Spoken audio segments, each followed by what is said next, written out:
Some women are born to be loved softly, and some are built to be feared. But Amara? She was an entire empirant. Most men simply lacked the strength to rule beside her. At 34 years old, Amara Okonjo was a household name in the halls of global wealth. She was an absolute force of nature, a Nigerian tech mogul, billionaire founder of Apex Global, and an undisputed titan who had modernized supply chains across Africa, Europe, and Asia. She was drop-dead gorgeous, fiercely intelligent, and possessed an aura so sharp it could cut glass. Yet for 6 long, completely dry years, Amara had been aggressively, undeniably single. It wasn't because she was hard to look at. It was because she refused to apologize for her size. Her exes were a tragic museum of insecure men. One tried to secretly alter her company's shares to feel like the man of the house, while another complained that her private jet made him look small in front of his friends. Their favorite parting insult was always the same: "You're just too much, Amara." Eventually, Amara learned her lesson. She folded her heart, packed away her soft side, and locked the door. She decided that if being an unapologetic, ultra-successful African woman meant she was too much, then the world simply needed to get bigger eyes. She didn't need a man to complete her. Her bank account had commas, her posture was impeccable, and her life was entirely peaceful without male fragile egos ruining her day. The private gala at Lake Geneva was an exercise in extreme, sickening wealth. The air smelled of vintage champagne, heavy silk, and quiet corporate greed. Amara stepped into the room looking like absolute royalty. She wore an exquisite, custom, emerald green satin gown that hugged her curves effortlessly, paired with an intricate, tall crown of flawless micro braids that added 3 inches to her already commanding height. She looked stunning. And she was bored to death.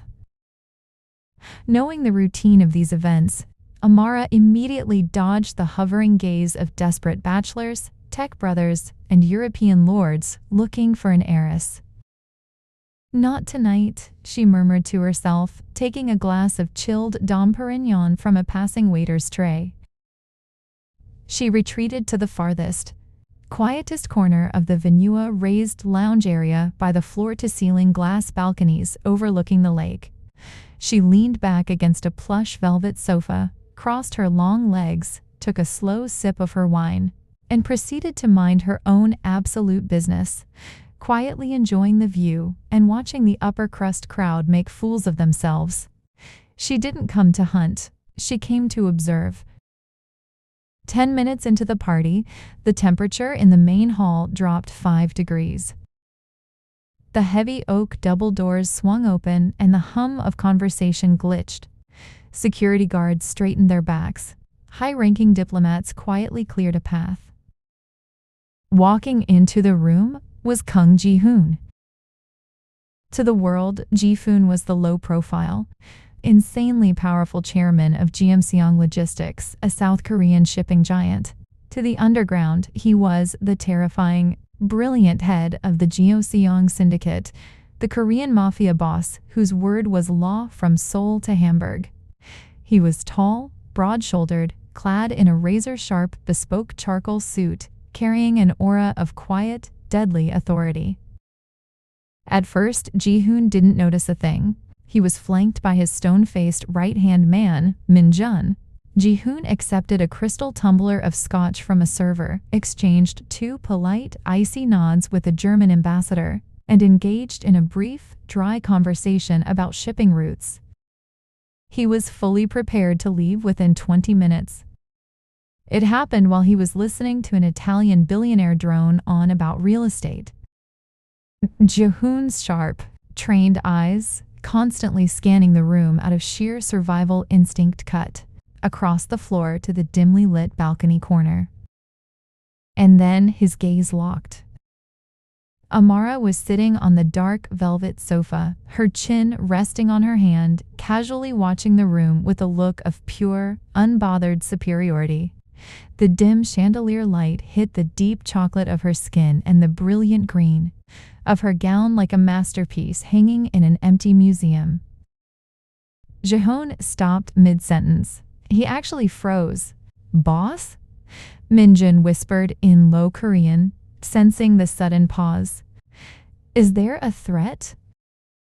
"No," Jihun replied, his dark eyes fixed entirely on the corner. A slow, incredibly dangerous, intriguing smirk pulled at the edge of his lips. Not a threat, a masterpiece. He watched her for 2 full minutes. He saw 3 different men approach her corner. He saw her dismantle each one with nothing more than an arched eyebrow and a single, icy sentence until they practically retreated backward. She wasn't seeking attention. She wasn't looking around for approval. She was complete all by herself. Amara felt his eyes long before he moved. Through the reflection of the glass balcony, she saw the tall, ridiculously handsome Korean man staring at her. Her heart gave a sudden, traitorous, violent thud. He was, down to the last sharp line of his jawline, exactly her type. Lethal, commanding, effortlessly sharp, and completely unfazed by the room. Every romantic instinct screamed at her to glance back and flash him an inviting smile. Her pride immediately slammed the brakes. Absolutely not, Amara thought, lifting her glass with icy composure and turning her gaze back to the lake. I don't care if he looks like he was sculpted by angels and funded by a sovereign state. If he wants my time, he is coming to get it. I am not taking a single step. Across the room, Ji-hoon saw the subtle tilt of her head in the glass reflection. He realized instantly, she knows I'm looking, and she's waiting. He found it wildly entertaining. Without breaking eye contact with her reflection, Ji-hoon handed his glass to Min-jun, adjusted his cuffs, and began his deliberate, unhurried walk across the ballroom floor. People tried to step in his path to talk to him. He bypassed them like ghost smoke, his eyes set entirely on the corner. He stopped 2 steps away from her lounge area. Up close, her presence was intoxicating, a mix of expensive oud, sweet vanilla, and pure authority. Amara took her time. She finished her sip, slowly lowered her glass, turned her head, and looked up at him. She didn't smile. She just raised one dark eyebrow. "You're sitting in the quietest spot in Geneva," Ji-hoon said, his voice a deep, gravelly baritone that vibrated right down her spine. "Are you hiding, or are you just judging everyone?" Amara leaned back into the velvet cushions, relaxed as a lioness. "I don't hide, mister." "Kung," he supplied smoothly. "Ji-hoon, Mr. Kung," she continued, her Nigerian accent smooth, rich, and regal. "And I'm not judging. Judging implies I care enough to form a verdict. I'm simply enjoying the entertainment." Ji-hoon let out a short, quiet laugh, a rare, genuine sound that made his eyes crinkle slightly at the edges, cutting through his terrifying aura. "Entertainment? The men trying to speak to you looked like they were applying for a mortgage." "They were," Amara replied dryly, a small, wicked smirk finally breaking her composure. "And their credit score was terrible." Ji-hoon chuckled, taking a step closer, unbuttoning his suit jacket and placing one hand in his pocket. He didn't ask to sit. He stood there, fully taking up space, looking down at her not with condescension, but with absolute sharp admiration. "I watched you send 3 executives running in under 5 minutes, Ji-hoon noted, his dark eyes sparkling. "Most women in this room are working very hard to be approached." Amara tilted her head, her gaze locking onto his with unwavering confidence. "I am not most women, Mr. Kang. And if a man needs an invitation to walk across a room, he probably can't handle what happens when he gets here." Ji-hoon's smile widened, a slow, dangerous, utterly mesmerized expression. He stepped directly into her personal space, leaning down slightly so his low voice was for her ears alone. "A fair point," Ji-hoon murmured softly. "Good thing I didn't ask for an invitation." Amara's breath caught for a fraction of a second, though her face remained an unreadable mask of cool elegance. "Oh," she thought, her inner heart doing backflips, "this one actually has backbone." "You're very bold," she said coolly. "I'm a businessman, Miss Okonjo." "Amara Okonjo." "Miss Okonjo," Ji-hoon repeated, testing her name on his tongue like a fine wine. "I know a high-value asset when I see one. And I never leave a room without securing what catches my eye." Amara let out a light, melodious laugh, raising her glass toward him. "I am an empire, Mr. Kang, not an asset to be acquired." "Even better," Ji-hoon replied, his eyes burning with an unmistakable, dangerous warmth as he extended a hand toward her. "I've spent my whole life building an empire. I think it's about time I met an equal." Ji-hoon's hand remained extended, his dark eyes locked onto hers with an unwavering magnetic pull. A lesser woman would have melted right into his palm. Amara, however, was a master strategist. Her heart was thumping wildly against her ribs like a trapped bird, but her face remained a cool mask of African royalty. She looked down at his outstretched hand, then slowly brought her eyes back up to his, letting a faint, maddeningly charming smile touch her lips. "An equal?" Amara murmured softly, swirling the last drop of Dom Perignon in her glass. "That sounds lovely, Mr. Kang, but unfortunately, my schedule for the next 6 months is entirely booked with actual empires, not potential ones." Ji-hoon didn't pull his hand back. He simply tilted his head, his smirk deepening. 6 months? "I'm sure a woman of your caliber can clear an hour for dinner tomorrow night." "Tomorrow?" Amara gasped with marked dramatic horror, placing a hand lightly over her chest. "Oh dear. Tomorrow I have a very pressing, non-negotiable appointment. My cat has a virtual therapy session, and I have to supervise." Behind Ji-hoon, Min-chon's jaw twitched. Amara didn't even own a cat. Ji-hoon raised an eyebrow, amusement dancing wildly in his dark eyes. He knew a game when he was playing one, and he loved every second of it. A cat therapist, truly a world-class emergency. "It's very serious, Mr. Kang," Amara said smoothly, standing up from the plush velvet sofa in one fluid, breathtaking motion. She towered in her heels, her emerald silk gown rustling softly. She set her empty glass on a nearby ledge and looked down at him with pure, playful arrogance. "So, as enticing as dinner with a shadowy shipping tycoon sounds, I must decline. Good night, Ji-hoon." Without waiting for his reply, without giving him another second of her time, Amara turned on her heel and walked away. She didn't look back once, her braids swaying regally as she glided through the ballroom doors and vanished into the Geneva night. The moment the heavy glass doors of her private limousine slammed shut behind her, Amara collapsed back against the leather seat, put her hands over her face, and let out a long, uncharacteristic squeal. "Amara, you absolute fool!" She scolded herself, slapping her own forehead. "A cat therapist? You don't even like cats. Why didn't you just take his number?" She stared out the tinted window at the glowing city lights, her heartbeat still echoing loudly in her ears. He was the man. She knew it in her bones. But her stubborn pride had won again, and now she was terrified. She had just played her cards so hard, she'd played herself right out of the game. The next 3 weeks were absolute torture. Back in her high-rise corporate headquarters in Lagos, Amara was an executive nightmare. She ran Apex Global with terrifying efficiency, closing multi-million-dollar logistics contracts across North Africa, firing incompetent executives, and presiding over board meetings like a warrior queen.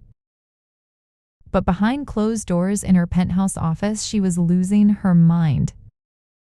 Every time her personal phone buzzed, her heart jumped into her throat. Is it him? Did he find my number? Every time an unknown private jet landed at the airport, she secretly checked the registry. He's a Korean mafia boss, she muttered to herself one evening, pacing around her massive glass desk with a glass of red wine. If he really wanted me, he would have tracked me down by now. Men are all the same. One rejection and their fragile egos shatter. She was deeply disappointed.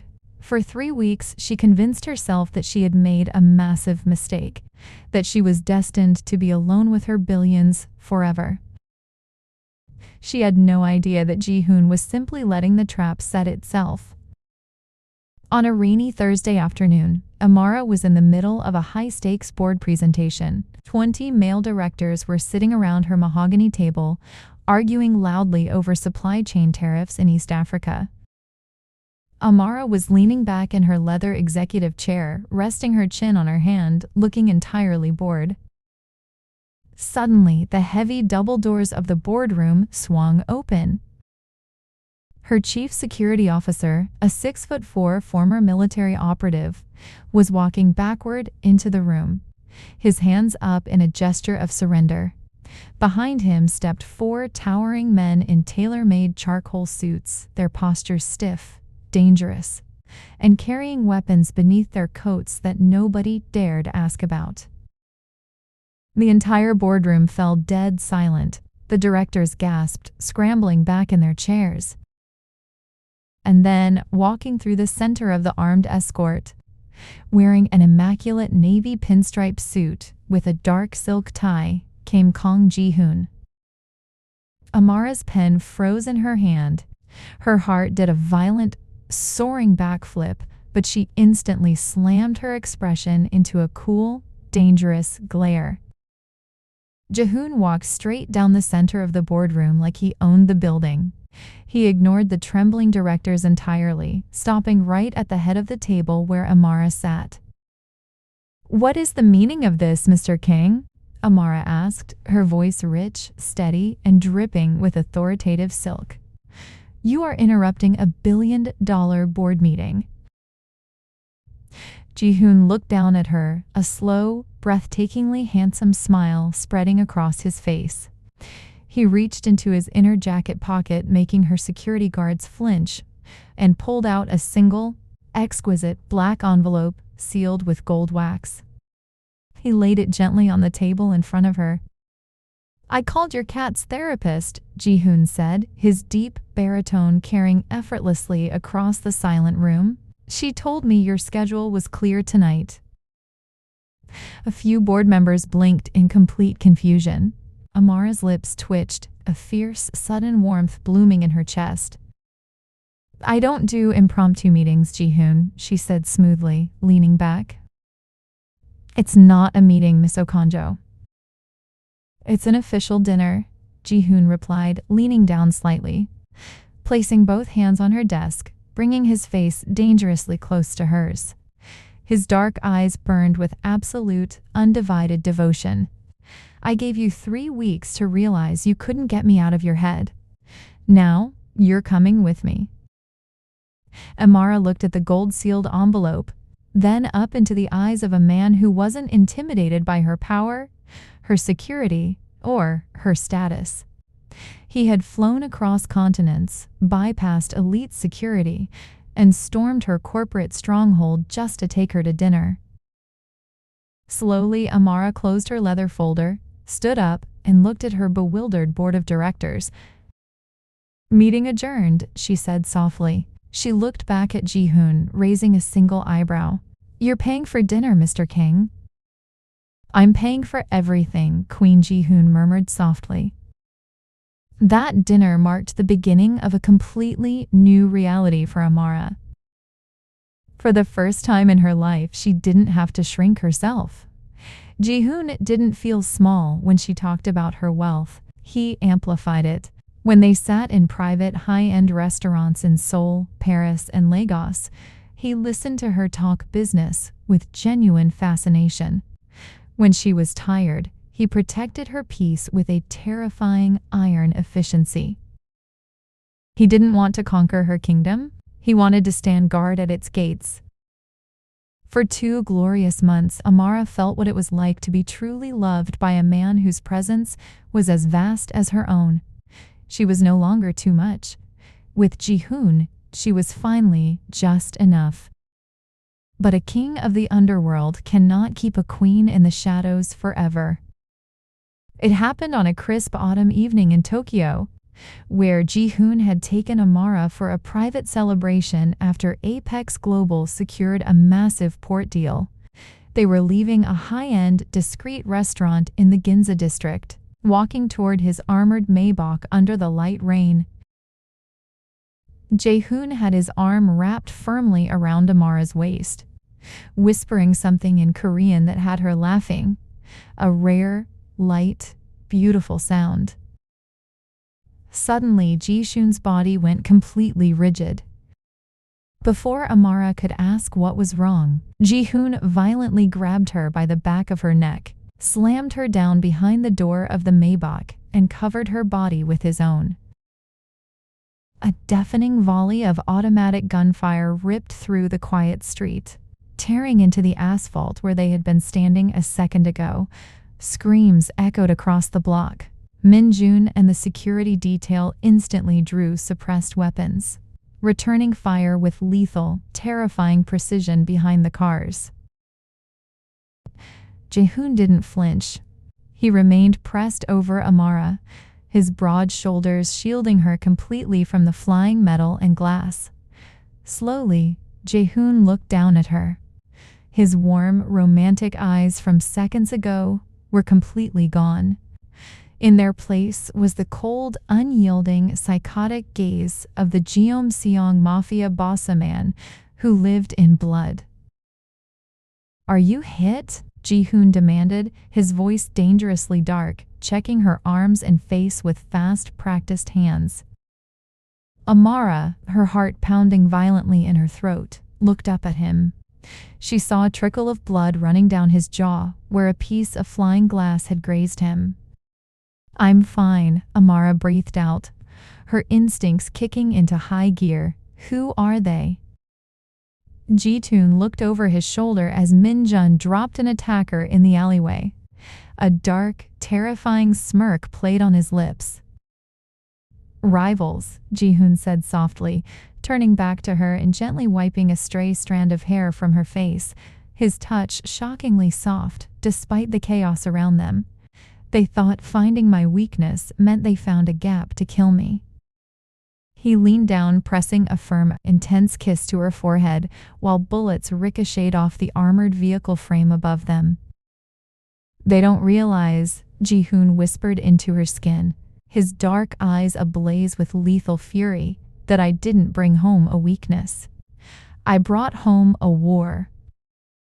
The gunfire in Ginza was only the opening shot.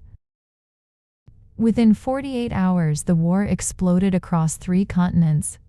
The BICO, a rival East Asian syndicate backed by corrupt international arms dealers, had made their move. Seeing Ji-hoon's sudden public devotion to Amara as a fatal structural weakness, they launched a ruthless, coordinated assault to tear his empire apart from the inside out. 3 of Ji-hoon's shipping hubs in Yokohama were bombed. 2 of his top lieutenants were ambushed in Busan. Ji-hoon immediately moved Amara to his most secure location, a private, heavily fortified estate high in the foggy mountains of Gangwon Province, South Korea. The compound was an impenetrable fortress built of reinforced concrete, bulletproof glass, and surrounded by dozens of heavily armed, loyal Jeomseong soldiers. Amara sat in the estate's massive control room, watching tactical, live feeds on wall-sized monitors. She wasn't cowering in a bedroom. She was an empire builder. She used her global logistics network at Apex global, to quietly track rival cargo ships and pinpoint the enemy's financial pipelines, feeding Ji-hoon critical intelligence. She wasn't a mobster. She was the brain behind the iron wall.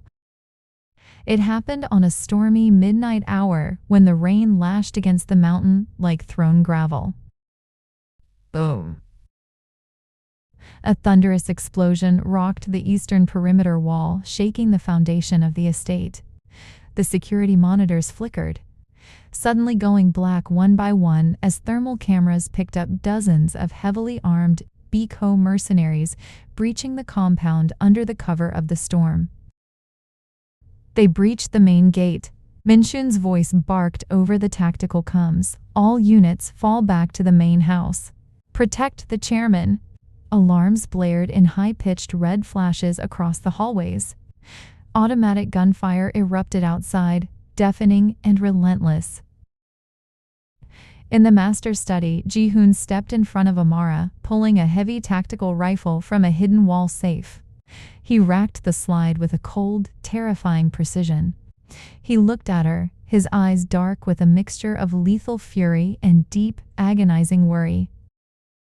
"Stay behind the safe room door, Amara," Ji-hoon commanded, his voice tight. "Once I clear the courtyard, Min-jun will get you to the chopper."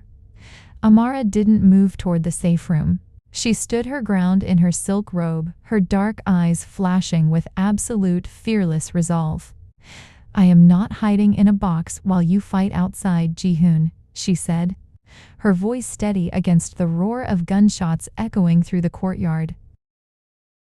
"This isn't a board meeting, Amara. They came to wipe me out," Ji-hoon roared, stepping up to her, grabbing her shoulders firmly. His hands were shaking, not from fear of death, but from the horrifying thought of losing her. "If anything happens to you because of my world, I will burn everything I built to the ground." "Then don't let anything happen to us," she shot back fiercely, gripping his vest with equal strength. "Now go, finish it." Ji-hoon kicked open the heavy oak doors and stepped into the storm. What followed was a brutal, terrifying display of tactical dominance. Ji-hoon moved through the rain-soaked courtyard like a reaper in a suit. Joined by Min-jun and his inner guard, they bottlenecked the attackers near the stone fountains. Bullets tore through the downpour, shattering marble pillars and lighting up the black night with flashes of muzzle fire. Ji-hoon was relentless. A bullet grazed his shoulder, tearing through his jacket, but he didn't even flinch. He dropped 3 mercenaries advancing on the side entrance, moving with a cold, mechanical lethalness that showed why he ruled the underground. Within 20 grueling, blood-soaked minutes, the gunfire died down into a haunting silence, replaced only by the heavy pour of rain and the crackle of burning vehicle wreckage near the shattered gate. The siege was broken. The Beako assault had failed. Ji-hoon dropped his empty magazine onto the wet cobblestones, breathing heavily, covered in rain, soot, and his own blood from the shoulder graze. He immediately turned and stormed back into the ruined grand foyer. "Amara," he shouted, his voice hoarse, his sharp eyes frantically searching the hall. Amara stepped out from the doorway. She saw the blood dripping down his arm, the torn clothes, and the sheer exhaustion etched into his handsome, hardened face. She didn't hesitate. She threw off her pride, her reserve, and her caution, sprinting across the marble floor and hurling herself into his arms. Ji-hoon caught her tightly, pulling her body flush against his chest, dropping his weapon to wrap both arms around her like a vice. He buried his face in the crook of her neck, breathing in her scent, his entire body trembling with pure relief. "You're crazy," Ji-hoon choked out, his voice raw, holding her like she was the only real thing in a crumbling world. "You should have run." Amara pulled back just enough to frame his sharp, rain-splattered jaw with both of her hands. She looked straight into his dark, bloodshot eyes, her expression fiercely intense and dripping with undeniable devotion. "Listen to me, Kang Ji-hoon," Amara said, her rich voice cutting through the ringing in his ears with absolute clarity. "For 6 years, I thought I had to do everything alone. I thought I was too much for any man, and I swore I would never let anyone into my life again. But you showed up and proved me wrong. You showed me what it feels like to be loved without conditions, without fear, and without shrinking who I am."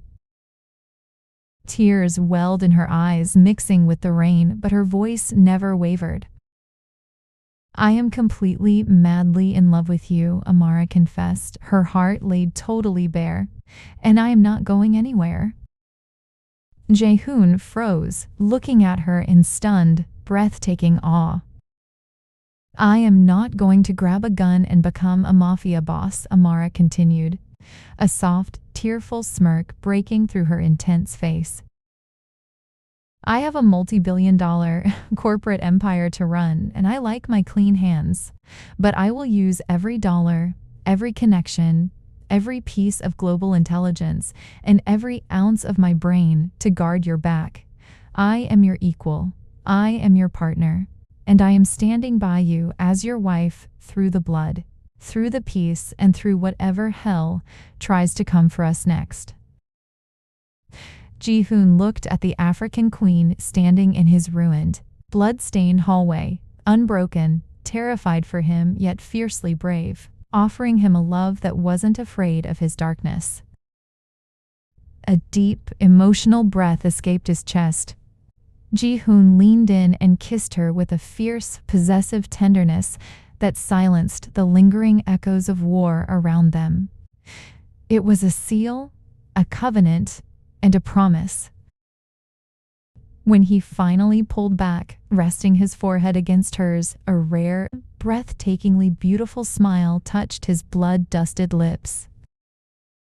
"Then let the world try to break us," Ji-hoon whispered in Korean, his hand gently cupping her cheek. "They are going to realize they didn't just attack a syndicate. They declared war on a king and his queen." 6 months after the siege in Gangwon province, the power balance of the international underground had shifted forever. The Biko syndicate was no longer a threat. Their financial networks had been systematically dismantled by Amara's global trade intelligence, while Ji-hoon's forces secured their remaining ports. The world learned a harsh, unforgettable lesson. Attacking Kang Ji-hoon was dangerous, but attacking Amara Okonjo was financial and physical suicide. On a breathtaking sunny afternoon in Victoria Island, Lagos, the ocean breeze carried the scent of fresh hibiscus and champagne. The private estate overlooking the Atlantic Ocean was closed off for the wedding of the century. It was an extraordinary fusion of two powerful worlds, high-ranking African dignitaries, tech CEOs, and royalty sat alongside stoic Korean executives and quietly formidable men in bespoke suits. Amara stood before the floor-to-ceiling mirror in her suite, looking magnificent in a custom, floor-length lace gown interwoven with rich gold threads, topped with an exquisite, traditional Nigerian gel that framed her face like a golden halo. Her reflection no longer showed a woman who felt she was too much for the world. It showed a woman who had found a love vast enough to hold her entire universe. Outside, under the glass canopy, Ji-hoon stood at the altar, looking razor-sharp in a black velvet tuxedo. His dark eyes softened the moment the heavy carved doors opened and Amara walked down the aisle toward him. When she reached his side, Ji-hoon took both of her hands in his, bringing them to his lips before looking straight into her eyes. "I spent my whole life building walls and ruling in the dark," Ji-hoon said softly in English, his voice echoing with deep, unwavering emotion.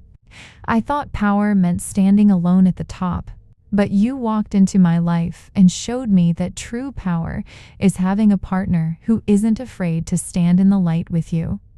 You are my home, Amara." Amara smiled, a tear glinting at the corner of her eye as she squeezed his hands tightly. "And I spent years believing my ambition was a flaw," Amara replied, her voice rich and velvet.